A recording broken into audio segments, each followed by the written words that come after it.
ਅੱਜ ਆਪਾਂ ਨਵਾਂ ਚੈਪਟਰ ਸ਼ੁਰੂ ਕਰਨਾ ਹੈ ਜੀ, ਜਿਹਦਾ ਨਾਮ ਹੈ ਫੋਰਸ ਔਨ ਅ ਕਰੰਟ।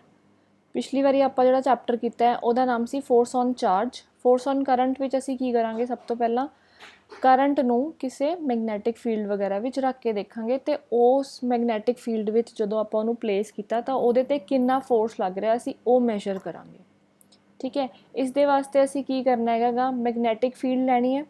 ਉਹ ਅਸੀਂ ਮੈਗਨੈਟਿਕ ਫੀਲਡ ਲਈ ਹੈ ਇੱਥੇ B। ਠੀਕ ਹੈ, ਇੱਕ ਕੰਡਕਟਰ ਲੈਣਾ ਜਿਹਦੇ ਵਿੱਚੋਂ ਕਰੰਟ ਪਾਸ ਹੋ ਰਿਹਾ ਹੈ I। ਠੀਕ ਹੈ, ਇਸ ਕੰਡਕਟਰ ਦੀ ਲੈਂਥ ਹੈ L।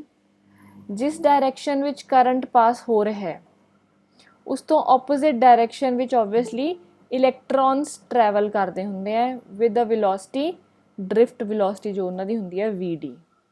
ਠੀਕ ਹੈ, ਕਰੰਟ ਇਸ ਡਾਇਰੈਕਸ਼ਨ 'ਚ ਫਲੋ ਕਰ ਰਿਹਾ ਹੈ ਤਾਂ ਸਾਡੀ ਇਲੈਕਟ੍ਰੋਨ ਦੂਸਰੀ ਡਾਇਰੈਕਸ਼ਨ ਵਿੱਚ ਫਲੋ ਕਰ ਰਹੇ ਹੈ। ਹੁਣ ਇਸ ਕਰੰਟ ਕੈਰਿੰਗ ਕੰਡਕਟਰ ਦੇ ਉੱਤੇ ਮੈਗਨੈਟਿਕ ਫੀਲਡ ਦੇ ਕਰਕੇ ਇੱਕ ਫੋਰਸ ਅਪਲਾਈ ਹੋ ਰਹੀ ਹੈ। ਠੀਕ ਹੈ, ਅਸੀਂ ਉਸ ਦੀ ਵੈਲਿਊ ਪਤਾ ਕਰਨੀ ਹੈ। ਠੀਕ ਹੈ ਜੀ, ਇਸ ਦੇ ਵਾਸਤੇ ਅਸੀਂ ਕੀ ਕੰਸੀਡਰ ਕੀਤਾ, ਅਸੀਂ ਕੰਸੀਡਰ ਕੀਤਾ ਇੱਕ ਕੰਡਕਟਰ PQ ਜਿਹਦੀ ਲੈਂਥ ਹੈ L। ਮੈਗਨੈਟਿਕ ਫੀਲਡ ਹੈ ਜਿਹੜੀ Z ਡਾਇਰੈਕਸ਼ਨ 'ਚ ਲੱਗ ਰਹੀ ਹੈ। ਕਰੰਟ ਹੈ I ਵਿਚ is flowing through Y axis. ਠੀਕ ਹੈ, ਹੁਣ ਇਲੈਕਟ੍ਰੋਨਸ ਦੀ ਜਿਹੜੀ ਡ੍ਰਿਫਟ ਵੈਲੋਸਿਟੀ ਹੈ ਉਸਨੂੰ ਅਸੀਂ VD ਕਿਹਾ। Length of the conductor L ਅਸੀਂ ਪਹਿਲਾਂ ਕਹਿ ਚੁੱਕੇ ਹਾਂ। N ਹੈ ਨੰਬਰ ਆਫ ਇਲੈਕਟ੍ਰੋਨਸ ਪਰ ਯੂਨਿਟ ਵੋਲਿਊਮ। ਠੀਕ ਹੈ, ਇੱਥੇ ਨੰਬਰ ਆਫ ਇਲੈਕਟ੍ਰੋਨਸ ਪਰ ਯੂਨਿਟ ਵੋਲਿਊਮ ਕਿਵੇਂ ਹੁੰਦੇ ਹੈਗੇ, ਕੈਪੀਟਲ N ਡਿਵਾਈਡਡ ਬਾਏ ਫੁੱਲ ਵੋਲਿਊਮ V। ਪਰ ਅਸੀਂ ਕੈਪੀਟਲ N ਦੀ ਵੈਲਿਊ ਨਹੀਂ ਫਾਈਂਡ ਕਰ ਸਕਦੇ ਹੁੰਦੇ ਕਿ ਇਸ ਕਰਕੇ ਅਸੀਂ ਨੰਬਰ ਆਫ ਇਲੈਕਟ੍ਰੋਨਸ ਪਰ ਯੂਨਿਟ ਵੋਲਿਊਮ ਦੀ ਵੈਲਿਊ ਫਾਈਂਡ ਕੀਤੀ ਹੁੰਦੀ ਹੈ। ਠੀਕ ਹੈ, ਇਹ ਕੀ ਹੁੰਦਾ ਸਾਡਾ small n, capital N divided by V is small n। ਉਸ ਤੋਂ ਬਾਅਦ ਅਸੀਂ ਪਹਿਲਾਂ ਵਾਲੇ ਚੈਪਟਰਸ ਵਿੱਚ ਕੀਤਾ ਹੋਇਆ ਹੈ ਕਿ ਕਰੰਟ ਕੰਡਕਟਰ ਵਿੱਚੋਂ ਕਿੰਨਾ ਫਲੋ ਕਰਦਾ ਹੁੰਦਾ ਹੈ, I is equal to NEA VD।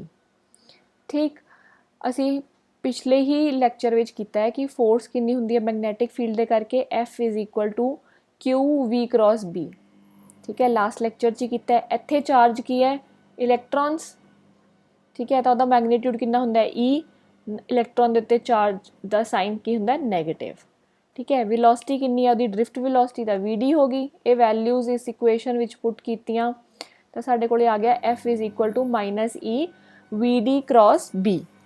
ਠੀਕ, ਉਸ ਤੋਂ ਬਾਅਦ ਸਾਡੇ ਕੋਲ ਮੈਗਨੀਟਿਊਡ ਆਉਂਦਾ ਹੈ, magnitude of force. Magnitude of force ਕਿੰਨਾ ਹੋਏਗਾ, ਅਸੀਂ ਨੈਗੇਟਿਵ ਸਾਈਨ ਨੂੰ ਚੱਕ ਦਾਂਗੇ। ਨੈਗੇਟਿਵ ਸਾਈਨ ਦਾ ਮਤਲਬ ਕੀ ਹੁੰਦਾ ਹੈਗਾ, ਸਿਰਫ ਡਾਇਰੈਕਸ਼ਨ ਐਕਸਪਲੇਨ ਕਰਦਾ ਹੈ ਨੈਗੇਟਿਵ ਸਾਈਨ। ਠੀਕ ਹੈ, ਅਸੀਂ ਉਹਨੂੰ ਰਹਿਣ ਦਿੱਤਾ, ਅਸੀਂ ਸਿਰਫ ਮੈਗਨੀਟਿਊਡ ਦੇਖਿਆ। ਇੱਥੇ ਵਿੱਚ ਕ੍ਰੋਸ ਪ੍ਰੋਡਕਟ ਆ ਰਿਹਾ, ਕ੍ਰੋਸ ਪ੍ਰੋਡਕਟ ਦਾ ਮਤਲਬ ਅਸੀਂ ਸਾਈਨ ਥੀਟਾ ਲਵਾਂਗੇ। ਸਾਈਨ ਥੀਟਾ, ਥੀਟਾ ਐਂਗਲ ਕਿਹਦੇ ਵਿੱਚ ਹੋਏਗਾ, ਡ੍ਰਿਫਟ ਵੈਲੋਸਿਟੀ ਅਤੇ ਮੈਗਨੈਟਿਕ ਫੀਲਡ ਦੇ ਵਿੱਚ। ਡ੍ਰਿਫਟ ਵੈਲੋਸਿਟੀ ਅਤੇ ਮੈਗਨੈਟਿਕ ਫੀਲਡ ਇੱਕ ਦੂਜੇ ਦੇ ਪਰਪੈਂਡੀਕੂਲਰ ਹੈ, ਉਹ ਅਸੀਂ ਇਸ ਡਾਇਗਰਾਮ ਤੋਂ ਦੇਖ ਸਕਦੇ ਹਾਂ। ਠੀਕ ਹੈ, ਇੱਧਰ ਆਹ ਡ੍ਰਿਫਟ ਵੈਲੋਸਿਟੀ ਲੱਗ ਰਹੀ ਹੈ। ਠੀਕ, ਮੈਗਨੈਟਿਕ ਫੀਲਡ ਉੱਪਰ ਨੂੰ ਲੱਗ ਰਹੀ ਹੈ Z ਐਕਸਿਸ ਵਿੱਚ। ਠੀਕ ਹੈ, ਡ੍ਰਿਫਟ ਵੈਲੋਸਿਟੀ Y ਐਕਸਿਸ ਵਿੱਚ। ਤਾਂ ਇੱਕ ਦੂਜੇ ਦੇ ਕੀ ਨੇ, ਪਰਪੈਂਡੀਕੂਲਰ ਨੇ, ਤਾਂ ਥੀਟਾ ਐਂਗਲ ਕਿੰਨਾ ਹੋ ਗਿਆ 90 ਡਿਗਰੀ। ਸਾਈਨ ਆਫ 90 ਕਿੰਨਾ ਹੋ ਗਿਆ 1। ਤਾਂ ਸਾਡੇ ਕੋਲੇ ਫੋਰਸ ਦੀ ਵੈਲਿਊ ਕਿੰਨੀ ਆ ਗਈ, ਚਾਰਜ ਕਿੰਨਾ ਹੈ E VD ਇੰਟੂ B ਆ ਗਿਆ ਫੋਰਸ। ਹੁਣ ਇਹ ਸਾਰਾ ਫੋਰਸ ਜਿਹੜਾ ਹੈ ਇਹ ਸਿਰਫ ਇੱਕ ਇਲੈਕਟ੍ਰੋਨ ਦੇ ਉੱਤੇ ਲੱਗ ਰਿਹਾ। ਠੀਕ ਹੈ, ਅਸੀਂ ਚਾਹੁੰਦੇ ਹਾਂ ਫੋਰਸ ਫਾਈਂਡ ਕਰਨਾ ਸਾਰੇ ਇਲੈਕਟ੍ਰੋਨਸ ਦੇ ਉੱਪਰ ਲੱਗਣਾ। ਸਾਰੇ ਇਲੈਕਟ੍ਰੋਨਸ ਦੇ ਉੱਪਰ ਫੋਰਸ ਸਾਰੇ ਇਲੈਕਟ੍ਰੋਨਸ ਕਿੰਨੇ ਹੈਗੇ, ਕੈਪੀਟਲ N। ਕੈਪੀਟਲ N ਦੀ ਵੈਲਿਊ ਕਿਵੇਂ ਆਏਗੀ, it will be equal to small n multiply by volume. ਠੀਕ ਹੈ, ਵੋਲਿਊਮ ਕਿੰਨਾ ਹੋਏਗਾ, ਏਰੀਆ ਇੰਟੂ ਲੈਂਥ। ਅਸੀਂ ਉਹ ਕੱਢ ਲਈ, ਕੈਪੀਟਲ N ਦੀ ਵੈਲਿਊ ਕੱਢ ਲਈ, ਕੀ ਹੋ ਗਈ N into A into L। ਇਹ ਸਾਡੇ ਕੋਲ ਆ ਗਿਆ force, total number of electrons. ਤਾਂ ਟੋਟਲ ਫੋਰਸ ਕਿੰਨੀ ਹੋਗੀ, total number of electrons multiply by force on 1 electron. ਤਾਂ ਸਾਡੇ ਕੋਲ ਫੋਰਸ ਦੀ ਵੈਲਿਊ ਆ ਗਈ NEA VD length into magnetic field. ਸਾਡੇ ਕੋਲ ਕਰੰਟ ਦੀ ਵੈਲਿਊ ਅਸੀਂ ਪਿਛਲੇ ਚੈਪਟਰਸ ਵਿੱਚ ਕੀਤੀ ਹੋਈ ਆ। ਕਰੰਟ ਕਿੰਨਾ ਹੁੰਦਾ NEA VD ਵਿਚ ਇਜ਼ ਇਕੁਅਲ ਟੂ I। ਅਸੀਂ ਉਹ ਵੈਲਿਊ ਰਿਪਲੇਸ ਕਰਤੀ ਤਾਂ ਸਾਡੇ ਕੋਲ ਫੋਰਸ ਕੀ ਆ ਗਿਆ ILB। ਠੀਕ ਹੈ, ਹੁਣ ਫੋਰਸ ਇੱਕ ਵੈਕਟਰ ਹੈ। ਠੀਕ ਹੈ, ਲੈਂਥ ਇੱਕ ਵੈਕਟਰ ਹੈ, ਮੈਗਨੈਟਿਕ ਫੀਲਡ ਇੱਕ ਵੈਕਟਰ ਹੈ। ਤਾਂ ਇਹਨੂੰ ਵੈਕਟਰ ਫਾਰਮ ਵਿੱਚ ਲਿਖਣਾ ਹੈ। ਅਸੀਂ ਅਰਲੀਅਰ ਵੀ ਇੱਥੇ ਸਾਈਨ ਕ੍ਰੋਸ ਪ੍ਰੋਡਕਟ ਹੀ ਕਰ ਰਹੇ ਸੀਗੇ, ਤਾਂ ਅਸੀਂ ਇੱਥੇ ਉਹਨੂੰ ਕ੍ਰੋਸ ਪ੍ਰੋਡਕਟ ਵਿੱਚ ਅਪਲਾਈ ਕਰਨਾ। ਤਾਂ ਉਹ ਕੀ ਆ ਗਿਆ, force is equal to current into length cross magnetic field. ठीक। उस तो बाद असी जो मैगनीट्यूड लेना होवे तो फोर्स की होएगा BIL साइन थीटा। जिथे साइन थीटा की वैल्यू आ जाती है या कॉस थीटा की वैल्यू आ जाती है, बेसिकली जिथे थीटा एंगल इंट्रोड्यूस हो जाता है उत्थे असी कुछ केसिस इंट्रोड्यूस करने होंगे हैं। सब तो पहला केस की होंगे थीटा की वैल्यू 0 लै लो, उस तो बाद की होंगे थीटा की वैल्यू 90 डिग्रीज लै लो, ताकि साडे कोल एक मिनीमम वैल्यू आ जाए, एक मैक्सीमम वैल्यू आ जाए। तो थीटा की वैल्यू 0 या 180 होएगी तो साइन ऑफ थीटा 0 हो जाएगा, तो फोर्स की हो जाएगा 0। ये कदों होएगा जे करंट कैरिंग कंडक्टर ते मैगनैटिक फील्ड दोनों इक्को ही डायरैक्शन विच ने। ठीक है, जे असी इसे डायग्राम विच देखिए तो जे असी इस कंडक्टर नूं एवें करके सीधा खड़ा कर दिंदे हैं, इसे डायरैक्शन विच मैगनैटिक फील्ड लग रही है तो इसे डायरैक्शन विच कंडक्टर लगाता आपां। ठीक है, तो इत्थे फोर्स एक्सपीरियंस की होएगी 0। ठीक है, कंडक्टर ने कोई फोर्स एक्सपीरियंस नहीं करनी इस case which. J theta angle 90 degree है तो साइन 91 है, जो कि मैक्सीमम वैल्यू होंदी है साइन दी, तो साडे कोले फोर्स दी मैक्सीमम वैल्यू की आ गई magnetic field into current into length. ये उदों होएगा जे साडा करंट कैरिंग कंडक्टर ते मैगनैटिक फील्ड एक दूजे दे परपेंडिकुलर होणगे, तो मैक्सीमम फोर्स एक्सपीरियंस करेगा कंडक्टर। ठीक है, हुण असी डायरैक्शन फाइंड करनी हैगी कि इस फोर्स की, तो वो फाइंड होएगी फ्लैमिंग्स लैफ्ट हैंड रूल नाल। बेटा प्लीज़ आपदा लैफ्ट हैंड कढ लो, राइट नहीं लैफ्ट। ठीक है, खब्बा हत्थ। ठीक है, खब्बे हत्थ विच जिहड़ी तुहाडी 4 फिंगर होएगी, ठीक है, उसनूं असी मैगनैटिक फील्ड कहांगे। सेंट्रल फिंगर जिहड़ी होएगी उसनूं करंट कहांगे। ठीक है, ये तीनों दे तीनों फिंगर्स नूं असी परपेंडिकुलर रखना है एक दूजे दे। ठीक है, एनीमेटेड वीडियो का लिंक मैं तुहाडे कोले सेंड कर दूँगी ताकि तुहानूं इहदी डायरैक्शन कड्ढणी आ जाए। ठीक है जी, 4 फिंगर इन्हां नूं परपेंडिकुलर एक दूजे दे रखना है। जिहड़ी तुहाडी 4 फिंगर है मतलब फस्ट वाली फिंगर है उन्होंने मैगनैटिक फील्ड कहना है, जिहड़ी तुहाडी सेंट्रल फिंगर है वो तुहाडी करंट दी होएगी। जे ये दोनों फिंगर्स तुसी उसे डायरैक्शन विच रखदे हो जिथे मैगनैटिक फील्ड है तो करंट है, तो जिहड़ा तुहाडा थंब होएगा, जिहड़ा तुहाडा अंगूठा है वो ऑटोमैटिकली फोर्स नूं रिप्रजेंट करेगा। ठीक है, तुहानूं डायग्राम विच दिखा दिंनी है, प्लीज़ आपदा पहला लैफ्ट हैंड कड्डो। ठीक है, हुण तुहाडी जिहड़ी फस्ट फिंगर हुंदी है जिहनूं आपां 1 करके रिप्रजेंट करदे हुंदे आ, ओनूं रखो उपर नूं, उपर दी डायरैक्शन च। ठीक है, आ डायरैक्शन विच तुहाडी पहली फिंगर आ गई, 4 फिंगर आ गई। ठीक है, हुण तुहाडी करंट वाली डायरैक्शन किधर है, इस साइड नूं, इस साइड रखो तुसीं आपदी सेंटर फिंगर। ठीक है, हुण तुहाडा थंब जिहड़ा है वो किधर नूं किधर नूं आपदा डायरैक्शन दिखा रहा है, बाहर नूं, तो वो की आ गया साडा फोर्स। इत्थे फोर्स उही दिखाई हुई है। समझ आ गई गल सारिआं नूं? ठीक, इहदे नाल साडी की आएगी डायरैक्शन। उस तो बाद अगे असी करना है force acting between 2 parallel current carrying wires. ठीक है, इहदे विच की होएगा, तुसी 2 वायर्स लैणियां जिहड़ियां एक दूजे दे पैरलल ने। ठीक, तो वो करंट आई जिहड़ा है I1 ते I2 कैरी कर रही हैं, दोनों वायर्स दे विच करंट अड अड है। ठीक है, हुण इन्ना करंट कैरिंग वायर्स दे करके एक दूजे दे उत्ते वो किहड़ी फोर्स लगा रही हैं असी वो फाइंड करनी है। ठीक, इहदे वास्ते पहलां असी कंसीडर कीतियां 2 इनफाइनाइटली लॉन्ग वायर्स। करंट उन्हां विच I1 ते I2 है, ये एक दूजे तो सैपरेटेड ने by a distance small r। ठीक है, एक दूजे तो सैपरेटेड ने। ठीक, हुण असी magnetic field at point P लगाई ड्यू टू करंट I। ये किवें आई मैगनैटिक फील्ड करंट I दे करके ही प्रोड्यूस हुई है। आपां पहलां भी कीता होया, करंट दे करके मैगनैटिक फील्ड प्रोड्यूस हुंदी है। ठीक है, हुण करंट दे करके मैगनैटिक फील्ड B1 I1 दे करके B1 आ गई। ठीक है, I2 दे करके B2 आ गई। ठीक, हुणे आईयां होईयां ने तां I1 दे करके B2 I perpendicular to the plane of paper. ठीक है, इन टू द पेपर। तो फोर्स एक्टिंग की होएगी मैगनैट, आपां हुणे हुणे फॉर्मूला कढ के हटे हैगे, force is equal to ILB। तो करंट की वैल्यू पुट करती, मैगनैटिक फील्ड की वैल्यू पुट करती। इत्थे असी मेन चीज़ की लै रहे हैं पर यूनिट लेंथ, मतलब L की वैल्यू की हो जाएगी 1। ठीक, फोर्स कितनी एक्सपीरियंस की, I2 mu naught I1 divided by 2πr। Formula निकलिया है, आप B2 की वैल्यू ये पुट की है। ठीक, ਇਹਦੀ ਡਾਇਰੈਕਸ਼ਨ ਅਸੀਂ ਕੱਢ ਸਕਦੇ ਹੈਗੇ ਫਲੈਮਿੰਗਸ ਲੈਫਟ ਹੈਂਡ ਰੂਲ ਦੇ ਨਾਲ। ਉਸ ਤੋਂ ਬਾਅਦ ਮੈਗਨੈਟਿਕ ਫੀਲਡ ਕਰੰਟ I2 ਦੇ ਉੱਤੇ ਕੱਢਣੀ ਹੈ, ਤਾਂ ਮੈਗਨੈਟਿਕ ਫੀਲਡ ਕਿੰਨੀ ਹੈ μ0 I2 ਡਿਵਾਈਡ ਬਾਈ 2πr, ਇਹ ਆਊਟ ਆਫ ਦਾ ਪੇਪਰ ਹੋਏਗੀ। ਠੀਕ ਹੈ, ਫੋਰਸ ਕਿੰਨੀ ਐਕਸਪੀਰੀਅੰਸ ਕੀਤੀ ILB, ਪਰ यूनिट ਲੈਂਥ ਲੈ ਰਹੇ हैं ਤਾਂ L ਦੀ ਵੈਲਿਊ ਕਿੰਨੀ ਹੋਗੀ 1 ਹੋਗੀ। ਤਾਂ ਅਸੀਂ ਆਹ B1 ਦੀ ਵੈਲਿਊ ਇਹਦੇ ਵਿੱਚ ਪੁੱਟ ਕਰਤੀ, ਤਾਂ ਸਾਡੇ ਕੋਲੇ ਫੋਰਸ ਆ ਗਈ ਕਰੰਟ I2 ਦੇ ਉੱਤੇ। ਠੀਕ ਹੈ, ਹੁਣ ਅਸੀਂ ਦੇਖ ਰਹੇ ਹੈਗੇ ਕਿ ਜਿਹੜੀ ਡਾਇਰੈਕਸ਼ਨ ਹੈ ਅਸੀਂ ਫਲੈਮਿੰਗਸ ਲੈਫਟ ਹੈਂਡ ਰੂਲ ਨਾਲ ਦੋਨੋਂ ਸਾਈਡ ਤੇ ਕੱਢ ਲਈ। ਠੀਕ ਹੈ, ਜਿਹੜੀਆਂ ਇਹ ਡਾਇਰੈਕਸ਼ਨਸ ਤੁਸੀਂ ਆਪਦੇ ਹੱਥ ਨਾਲ ਕੱਢ ਕੇ ਦੇਖੋਗੇ ਨਾ ਤਾਂ ਤੁਹਾਨੂੰ ਪਤਾ ਲੱਗੇਗਾ ਕਿ to parallel ਕੰਡਕਟਰਸ carrying current in the same direction attract ਕਰਦੇ ਆ ਈਚ ਅਦਰ ਨੂੰ। ਠੀਕ ਹੈ, ਜਦੋਂ ਤੁਸੀਂ ਇਸ ਡਾਇਗਰਾਮ ਵਿੱਚ ਆਪਦੇ ਥੰਬ ਨਾਲ ਕਰਕੇ ਦੇਖੋਗੇ ਨਾ, ਫਲੈਮਿੰਗਸ ਲੈਫਟ ਹੈਂਡ ਰੂਲ ਅਪਲਾਈ ਕਰਕੇ ਦੇਖੋਗੇ ਤਾਂ ਤੁਹਾਨੂੰ ਪਤਾ ਲੱਗੇਗਾ ਕਿ ਇਹ ਫੋਰਸਿਸ ਜਿਹੜੀਆਂ ਨੇ ਇੱਕ ਦੂਜੇ ਨੂੰ ਅਟਰੈਕਟ ਕਰ ਰਹੀਆਂ। ਠੀਕ ਹੈ, ਇੱਕ ਦੂਜੇ ਦੇ ਵੱਲ ਨੂੰ ਲੱਗ ਰਹੀਆਂ, ਮਤਲਬ ਇਹ ਕੰਡਕਟਰ ਇੱਕ ਦੂਜੇ ਦੇ ਕੋਲੇ ਆਉਣ ਦੀ ਕੋਸ਼ਿਸ਼ ਕਰਨਗੇ। ਠੀਕ ਹੈ, ਤੇ ਸੈਕਿੰਡ ਕੇਸ ਕੀ ਹੁੰਦਾ ਹੈਗਾ, ਜੇ ਤੁਸੀਂ ਦੋ ਕਰੰਟ ਕੈਰਿੰਗ ਵਾਇਰਸ ਲੈਂਦੇ ਹੋ, ਉਹਨਾਂ ਦੇ ਵਿੱਚ ਕਰੰਟ ਜਿਹੜਾ ਹੈ ਆਪੋਜ਼ਿਟ ਡਾਇਰੈਕਸ਼ਨ ਵਿੱਚ ਹੈ, ਤਾਂ ਕੀ ਹੋਏਗਾ ਉਹ ਇੱਕ ਦੂਜੇ ਨੂੰ ਰਿਪੈਲ ਕਰਨਗੇ। ਕਿਵੇਂ, ਇੱਥੇ ਦਿਖਾ ਦਿੰਦੀ ਹਾਂ ਮੈਂ ਕਿ ਇੱਕ ਕੰਡਕਟਰ ਐਵੇਂ ਕਰਕੇ ਉਹਦੇ ਵਿੱਚੋਂ ਕਰੰਟ ਨਿਕਲ ਰਿਹਾ, ਦੂਸਰਾ ਕੰਡਕਟਰ ਆਪੋਜ਼ਿਟ ਡਾਇਰੈਕਸ਼ਨ ਮਤਲਬ ਉਲਟੀ ਡਾਇਰੈਕਸ਼ਨ ਚੋਂ ਨਿਕਲ ਰਿਹਾ, ਤਾਂ ਇਹਨਾਂ ਦੇ ਵਿੱਚ ਕੀ ਹੋਏਗਾ, ਜਿਹੜੀ ਫੋਰਸ ਹੋਏਗੀ ਉਹ ਇੱਕ ਦੂਜੇ ਨੂੰ ਰਿਪੈਲ ਕਰੇਗੀ, ਮਤਲਬ ਬਾਹਰ ਨੂੰ ਹੋਏਗੀ, ਤਾਂ ਇੱਕ ਦੂਜੇ ਨੂੰ ਉਹ ਰਿਪੈਲ ਕਰਨਗੇ।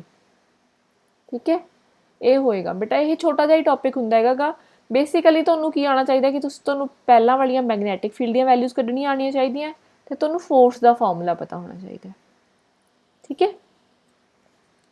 ਇਸ ਤੋਂ ਬਾਅਦ ਆਉਂਦਾ ਹੈ ਸਾਡੇ ਕੋਲੇ torque on a current loop placed in a magnetic field. Loop ਇੱਥੇ ਕਿਹੜਾ ਲੈਣਾ ਹੈ ਆਪਾਂ, ਸਕੁਆਇਰ ਲੂਪ ਜਿਹੜਾ ਲਿਆ ਹੋਇਆ ਐਵੇਂ ਕਰਕੇ। ਠੀਕ ਹੈ, ਆਹ ABCD ਲਿਆ ਹੋਇਆ, ਇਹ ਲੂਪ ਲਿਆ ਹੋਇਆ ਆਪਾਂ, ਇਹਦੇ ਉੱਤੇ ਕੁਝ ਟਾਰਕ ਲੱਗ ਰਹੀ ਹੈ ਜਦੋਂ ਅਸੀਂ ਇਹਨੂੰ ਮੈਗਨੈਟਿਕ ਫੀਲਡ ਦੇ ਵਿੱਚ ਪਲੇਸ ਕਰਦੇ ਹਾਂ। ਠੀਕ ਹੈ, ਇਹ ਸਾਡਾ ਨੈਕਸਟ ਟੌਪਿਕ ਹੈ। ਹੁਣ ਇਹਨੂੰ ਅਸੀਂ ਕੀ ਕੀਤਾ, ਮੈਗਨੈਟਿਕ ਫੀਲਡ ਇਸ ਡਾਇਰੈਕਸ਼ਨ ਵਿੱਚ ਹੈ, ਆਹ ਵਾਲੀ ਡਾਇਰੈਕਸ਼ਨ 'ਚ। ਠੀਕ ਹੈ, ਲੂਪ ਤੁਸੀਂ ਕਿਵੇਂ ਕੰਸੀਡਰ ਕਰ ਸਕਦੇ ਹੋ, ਆਪਦੀ ਕੋਈ ਬੁੱਕ ਲੈ ਲਓ। ਠੀਕ ਹੈ, ਬੁੱਕ ਨੂੰ ਰੱਖ ਲਿਆ ਥੋੜੇ ਜਿਹੇ ਐਂਗਲ ਦੇ ਉੱਪਰ, ਤੇ ਮੈਗਨੈਟਿਕ ਫੀਲਡ ਜਿਹੜੀ ਆ ਉਹ ਇਸ ਡਾਇਰੈਕਸ਼ਨ ਵਿੱਚ ਲੱਗ ਰਹੀ ਹੈ। ਠੀਕ ਹੈ ਜੀ, ਹੁਣ ABCD ਅਸੀਂ ਸਾਰੀਆਂ ਸਾਈਡਸ ਨੂੰ ਨਾਮ ਦੇਤਾ। ਠੀਕ, ਹੁਣ ਇੱਥੇ ਕੀ ਹੋ ਰਿਹਾ, ਅਸੀਂ ਕੰਸੀਡਰ ਕੀਤਾ ਇੱਕ ਰੈਕਟੈਂਗੂਲਰ ਕੋਇਲ ABCD ਜਿਹੜਾ ਕਿ ਯੂਨੀਫਾਰਮ ਮੈਗਨੈਟਿਕ ਫੀਲਡ B ਦੇ ਵਿੱਚ ਪਿਆ ਹੈ। ਇੱਥੇ ਅਸੀਂ ਰੈਕਟੈਂਗਲ ਲਿਆ ਤਾਂ AB will be equal to CD, AB will be equal to CD ਜਿਹਨੂੰ ਅਸੀਂ ਲੈ ਲਿਆ L, AD is equal to BC ਜਿਹਨੂੰ ਅਸੀਂ ਲੈ ਲਿਆ B। ਠੀਕ, ਹੁਣ ਇਹਦੇ ਵਿੱਚੋਂ ਕਰੰਟ I ਪਾਸ ਹੋ ਰਿਹਾ ਹੈ। ਠੀਕ ਹੈ, ਤੇ ਅਸੀਂ ਲੈ ਲਿਆ ਕਿ F1 F2 F3 F4 ਜਿਹੜੀਆਂ ਨੇ ਇਹ ਫੋਰਸਿਸ ਨੇ ਜਿਹੜੀਆਂ current carrying arms DA BC AB ਤੇ CD ਤੇ ਲੱਗ ਰਹੀਆਂ। ਇੱਥੇ ਆ F1, ਆ F2, ਆ F3, ਆਹ F4, ਅਸੀਂ ਇਹ ਲੈ ਲਈਆਂ ਫੋਰਸਿਸ ਜਿਹੜੀਆਂ ਇਸ ਲੂਪ ਦੇ ਉੱਪਰ ਦੀਆਂ ਆਰਮਸ ਦੇ ਉੱਪਰ ਅੱਡ ਅੱਡ ਲੱਗ ਰਹੀਆਂ। ਅਸੀਂ ਹੁਣ ਇਹ ਵੈਲਿਊਜ਼ ਫਾਈਂਡ ਕਰਨਾ ਚਾਹੁੰਦੇ ਹਾਂ। ਸਭ ਤੋਂ ਪਹਿਲਾਂ ਫੋਰਸ ਔਨ ਆਰਮ DA ਕੀ ਹੋਏਗੀ, F is equal to IL cross B, L ਕਿੰਨਾ ਇੱਥੇ DA। ਠੀਕ ਹੈ, B ਨਾਲ ਕ੍ਰੋਸ ਪ੍ਰੋਡਕਟ ਹੋ ਰਿਹਾ। ਇੱਥੇ ਐਂਗਲ ਜਿਹੜਾ ਹੈ ਬੇਟਾ ਉਹ ਦੇਖੋ ਪਲੀਜ਼ 90 ਪਲੱਸ ਥੀਟਾ ਬਣ ਰਿਹਾ। ਠੀਕ ਹੈ, ਇੱਥੇ ਕਿਉਂ ਬਣ ਰਿਹਾ, ਆਹ ਤੁਹਾਡਾ ਮੈਗਨੈਟਿਕ ਫੀਲਡ ਇਸ ਡਾਇਰੈਕਸ਼ਨ 'ਚ ਹੈ, ਆਹ ਸੀਗੀ ਤੁਹਾਡੀ ਮੈਗਨੈਟਿਕ ਫੀਲਡ। ਠੀਕ ਹੈ, ਤਾਂ ਤੁਹਾਡੇ ਕੋਲ ਐਂਗਲ ਕੀ ਬਣ ਰਿਹਾ, ਆਹ ਐਡਾ ਵੱਡਾ ਐਂਗਲ ਹੈ। ਠੀਕ ਹੈ, ਜੇ ਅਸੀਂ ਇੱਥੋਂ ਪਰਪੈਂਡੀਕੂਲਰ ਬਣਾਉਂਦੇ ਹਾਂ ਤਾਂ ਇੱਥੋਂ ਆਹ 90 ਡਿਗਰੀਜ਼ ਹੈ ਤੇ ਆਹ ਛੋਟਾ ਜਿਹਾ ਐਂਗਲ ਵਿੱਚ ਥੀਟਾ ਹੈ। ਠੀਕ ਹੈ, ਤਾਂ ਇਹ ਪੂਰਾ ਵੱਡਾ ਸਾਰਾ ਐਂਗਲ ਕਿੰਨਾ ਬਣ ਰਿਹਾ ਹੈ 90 ਪਲੱਸ ਥੀਟਾ। ਤਾਂ ਇਹ ਐਂਗਲ ਹੋ ਗਿਆ 90 ਪਲੱਸ ਥੀਟਾ। ਤਾਂ ਸਾਈਨ ਆਫ 90 ਪਲੱਸ ਥੀਟਾ ਨੂੰ ਅਸੀਂ ਕਨਵਰਟ ਕਰਕੇ ਕੀ ਲਿਖ ਸਕਦੇ ਹਾਂ, cos ਆਫ ਥੀਟਾ। ਠੀਕ ਹੈ, ਇੱਥੇ DA ਦੀ ਵੈਲਿਊ ਕਿੰਨੀ ਹੈ, ਸਮਾਲ b, ਅਸੀਂ ਬ੍ਰੈਥ ਲਿਆ ਹੋਇਆ ਨਾ ਰੈਕਟੈਂਗਲ ਦਾ, ਤਾਂ ਸਾਡੇ ਕੋਲੇ F1 ਆ ਗਿਆ। ਤੇ ਡਾਇਰੈਕਸ਼ਨ ਜਿਹੜੀ ਹੈ ਉਸੀ ਫਲੈਮਿੰਗਸ ਲੈਫਟ ਹੈਂਡ ਰੂਲ ਨਾਲ ਕੱਢ ਲਈ ਵਿਚ ਇਜ਼ ਅਪਵਰਡ। ਹੁਣ ਅਸੀਂ ਫੋਰਸ ਲੈਣੀ ਹੈ ਔਨ ਆਰਮ BC ਜਿਹੜੀ ਥੱਲੇ ਵਾਲੀ ਆਰਮ ਹੈ। ਠੀਕ ਹੈ, ਇੱਥੇ ਵੀ ਜਿਹੜਾ ਐਂਗਲ ਆ ਰਿਹਾ ਹੁਣ ਉਹ ਐਂਗਲ ਜਿਹੜਾ ਹੈ ਉਹ ਆ ਰਿਹਾ 90 ਮਾਈਨਸ ਥੀਟਾ। 90 ਮਾਈਨਸ ਥੀਟਾ ਕਿਵੇਂ ਆ ਰਿਹਾ, ਅਸੀਂ ਐਂਗਲ ਲੈ ਰਹੇ ਹਾਂ ਆਹ ਮੈਗਨੈਟਿਕ ਫੀਲਡ ਦੇ ਕਰੰਟ ਦੇ ਵਿੱਚ ਦਾ। ठीक है, आ साडा करंट है। ठीक है, तो आ साडी पूरी दी पूरी जिहड़ी है मैगनैटिक फील्ड इस डायरैक्शन च है, साडा लेंथ आ डायरैक्शन च लग रही है। ठीक है, तो आ साडा नॉर्मल है, आ साडा थीटा एंगल है। ठीक है, हुण असीं एंगल किहड़ा फाइंड करना चाह रहे हैं, आ वाला। तो ये कितना होएगा, ये पूरा एंगल कितना है 90, 90 विचों थीटा माइनस करांगे तो साडे कोले आह एंगल आ रहा है। ये एंगल की है, करंट ते आईडीएल दे ते मैगनैटिक फील्ड दे विच दा, लेंथ ते मैगनैटिक फील्ड दे विच दा ये एंगल है विच इज़ 90 माइनस थीटा। ठीक है, ये हुण इस दे करके असीं फोर्स की वैल्यू कड्डांगे, फोर्स की वैल्यू भी इत्थे कॉस थीटा विच कन्वर्ट होगी, ते direction Fleming's left hand rule नाल विच इज़ डाउनवर्ड्स। ठीक है, हुण असीं देखिया भी F1 ते F2 दी वैल्यूज़ तो बिल्कुल सेम आ गई, इन्हां दा मैगनीट्यूड सेम आ गया, मैगनीट्यूड सेम आ गया, पर यह एक अपवर्ड डायरैक्शन च लग रही है, एक डाउनवर्ड डायरैक्शन च लग रही है। ये ईक्वल ने ते ऑपोजिट फोर्सिस ने, इस करके एक दूजे नूं कैंसल कर गई। ठीक, तो सानू पता लग गया F1 प्लस F2 जिहड़ा है वो 0 हो गया। ठीक, हुण असीं अगे वालियां आर्म्स ते कढनियां, एक तो ए बी आर्म बच गई, एक सी डी आर्म बच गई। तो असीं फोर्स कढिया ए बी आर्म ते, इत्थे जिहड़ा एंगल बन रहा वो 90 डिग्रीज बन रहा, तो साइन ऑफ 90 आपां नूं पता है 1 हुंदा, तो फोर्स की रह गया ILB। ठीक है, डायरैक्शन असीं फ्लैमिंग्स लैफ्ट हैंड रूल तो कढ ली, जिहड़ी कि आ रही हैगी पेपर दे परपेंडिकुलर ते बाहर नूं, टूवर्ड्स द रीडर मतलब कि बाहर नूं। ठीक, इत्थे मैं तुहानूं डायग्राम्स दिखा भी दिंदी हां किवें आ रहा है। असीं फोर्स कढनी है ए बी ते, इस ए बी ते कढनी है, मैगनैटिक फील्ड इस डायरैक्शन च जा रही है। ठीक है, करंट जिहड़ा है वो एवें है, तो एंगल की बन रहा है 90 डिग्रीज, 90 डिग्रीज एंगल दे करके फोर्स मैक्सिमम एक्सपीरियंस हो रही है। ठीक है, फ्लैमिंग्स लैफ्ट हैंड रूल लगाओगे तो फोर्स जिहड़ी है उसकी डायरैक्शन बाहर नूं आ रही है। ठीक है जी, बाहर नूं डायरैक्शन आ रही है, तो साडे कोले फोर्स की वैल्यू आ गई। नैक्सट असीं करना है सी डी आर्म ते, सी डी आर्म ते भी 90 डिग्रीज का एंगल बन रहा है, वो मैं तुहानूं दिखा दिंदी हां किवें बन रहा है। इत्थे की हो रहा है, मैगनैटिक फील्ड आ डायरैक्शन चली गई। ठीक, करंट उपर नूं जा रहा है, तो साडे कोले थीटा एंगल 90 हो गया, तो फोर्स की वैल्यू जिहड़ी है वो बाहर नूं हो गई। असीं फ्लैमिंग्स लैफ्ट हैंड रूल नूं कढ सकते हैं, बाहर नूं मतलब पेपर तो दूसरी साइड। ठीक है, इहदे नाल की होएगा कि साडा जिहड़ा फोर्स है, ठीक है, ओहदियां मैगनीट्यूड तो सेम आ गया, ILB दोनों फोर्सिस का मैगनीट्यूड ILB आ गया, पर जिहड़ी डायरैक्शन है वो लग तो ऑपोजिट रही है, पर ਉਹਦਾ लाइन ऑफ एक्शन जिहड़ा है वो डिफरेंट है। ठीक है, ਜਦੋਂ ਅਸੀਂ ਉੱਪਰ ਵਾਲੇ ਕੀਤੇ ਸੀਗੇ F1 ਤੇ F2, ਉਹਨਾਂ ਦਾ ਲਾਈਨ ਆਫ ਐਕਸ਼ਨ ਬਿਲਕੁਲ ਇੱਕੋ ਹੀ ਲਾਈਨ ਵਿੱਚ ਆ ਰਿਹਾ ਸੀਗਾ, ਆ ਦੇਖੋ ਆਹ ਵਾਲੀ ਲਾਈਨ 'ਚ F1 ਤੇ F2। ठीक है, इस करके एक दूजे नूं कैंसल कर गई। इत्थे एक लाइन च नहीं आ रहा, एक लाइन च नहीं आण करके इत्थे की एक्सपीरियंस की जाएगी टॉर्क, टॉर्क एक्सपीरियंस होएगा। फोर्सिस इक्वल ने पर वो एक दूजे तो सैपरेटेड ने बाय अ परपेंडिकुलर डिस्टेंस। इत्थे आ वाले डायग्राम तो तुहानूं चंगी तरह समझ आ जाएगा। फोर्स एक ए पॉइंट ते लग रहा है, एक डी पॉइंट ते लग रहा है, डी ते अंदर नूं लग रहा है, ए ते बाहर नूं लग रहा है। ठीक है, एक दूजे तो ये सैपरेटेड ने इस डिस्टेंस नाल, परपेंडिकुलर डिस्टेंस नाल। ठीक है, असीं हुण इस परपेंडिकुलर की वैल्यू फाइंड करनी है, KD की वैल्यू फाइंड करनी है। ये तुहाडे कोले बन गया, एक मिनट, ये तुहाडे कोले राइट एंगल ट्रायंगल बन गया। राइट एंगल ट्रायंगल बनन नाल आह 90 डिग्रीज का एंगल है, आ तुहाडे कोले एंगल थीटा है, तो इत्थों असीं साइन थीटा की वैल्यू कढ सकते हैं। Sine theta will be KD upon AD। AD की वैल्यू सानू पता है B है, तो साडे कोले KD की वैल्यू की आ गई B साइन थीटा। तो साडे कोल टॉर्क की हुंदा, परपेंडिकुलर डिस्टेंस क्रॉस फोर्स, तो KD क्रॉस फोर्स आया, फोर्स की वैल्यू असीं कढ चुके हैं BI इंटू L, नाल KD की वैल्यू की निकली B साइन थीटा, तो आ गई torque is equal to B sine theta cross BIL। तो असीं इत्थों सारा कुछ रीअरेंज करके लेंथ इंटू ब्रैथ की वैल्यू आ रही है, जिन्होंं असीं एरिया लिख रहे हैं, क्योंकि इत्थे साइन थीटा आ रहा तो क्रॉस प्रोडक्ट इंट्रोड्यूस हो जाएगा। ठीक है, BIA की हुंदा हैगा, BI की हुंदा हैगा ਉਸਨੂੰ ਅਸੀਂ ਬੀ ਨੂੰ ਅੱਡ ਕੱਢ ਲਿਆ, ਸੌਰੀ, ਠੀਕ ਹੈ, ਆਈ ਤੇ ਏ ਨੂੰ ਅੱਡ ਕੱਢ ਲਿਆ, ਇਹਨਾਂ ਦੋਨਾਂ ਦੇ ਵਿੱਚ ਕ੍ਰੋਸ ਪ੍ਰੋਡਕਟ ਲੈ ਲਿਆ। ਆਈ ਇੰਟੂ ਏ ਕੀ ਹੁੰਦਾ ਹੈ? ਮੈਗਨੈਟਿਕ ਡਾਈਪੋਲ ਕਹਿੰਦੇ ਹਾਂ ਅਸੀਂ ਇਹਨੂੰ, ਠੀਕ ਹੈ।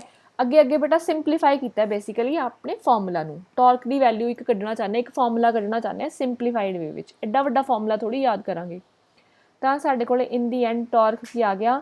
ਮੈਗਨੈਟਿਕ ਡਾਈਪੋਲ ਕ੍ਰੋਸ ਮੈਗਨੈਟਿਕ ਫੀਲਡ, ਠੀਕ ਹੈ। ਇਹ ਸਪੈਸ਼ਲ ਕੇਸ ਹੈ ਜਦੋਂ ਤੁਹਾਡੇ ਕੋਲ ਐਵੇਂ ਕਰਕੇ ਇੱਕ ਰੈਕਟੈਂਗਲ ਬਣਿਆ ਹੋਇਆ ਅਤੇ ਉਸਨੂੰ ਅਸੀਂ ਮੈਗਨੈਟਿਕ ਫੀਲਡ ਦੇ ਵਿੱਚ ਰੱਖਤਾ, ਮੈਗਨੈਟਿਕ ਫੀਲਡ ਇਸ ਡਾਇਰੈਕਸ਼ਨ 'ਚ ਲੱਗ ਰਹੀ ਹੈ, ਠੀਕ ਹੈ।